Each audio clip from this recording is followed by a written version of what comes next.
প্রথম টি-20 ম্যাচে স্বাগতিক ভারতকে মাত্র 128 রানের লক্ষ্য দিয়ে অতি সহজে ম্যাচ হেরেছে বাংলাদেশ দল।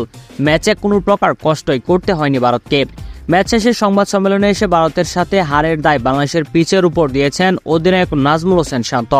বাংলাদেশ এবং ভারতের পিচের পার্থক্য করতে গিয়ে তিনি বলেন, আমরা যখন গড়ের মাঠে খেলি তখন 140 থেকে 150 রানের উইকেটই হয়।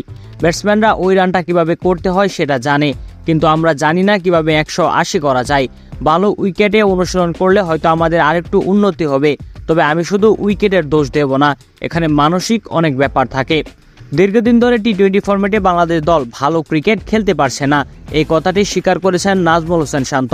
তিনি মনে করেন বাংলাদেশকে আবারও ফিরতে হবে শক্তিশালী হয়ে। নাজমুল হোসেন শান্তর মতে বাংলাদেশের ব্যাটারদের সামর্থ্য রয়েছে, তবে দক্ষতার প্রয়োজন আছে অনেক।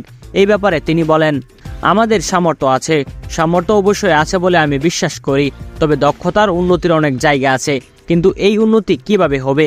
আমি যদি গত 10 বছর দেখি আমরা এরকমই ব্যাটিং করে যাচ্ছি, মাঝে মধ্যে হয়তো ভালো ব্যাটিং করি।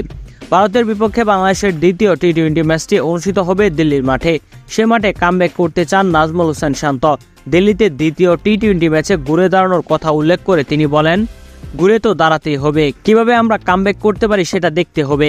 আমার মনে হয় আমাদের সবারই দায়িত্ব নিতে হবে। প্রিয় দর্শক, আপনাদের কি মনে হয় নাজমুল হোসেন শান্তর কথা মতো কি বাংলাদেশের পিচের নাজেহাল অবস্থার কারণে কি বাংলাদেশের ব্যাটাররা বারবার ব্যর্থ হয় বিদেশের মাটিতে? এই ব্যাপারে আপনাদের কি মতামত তা অবশ্যই আমাদেরকে কমেন্ট করে জানান।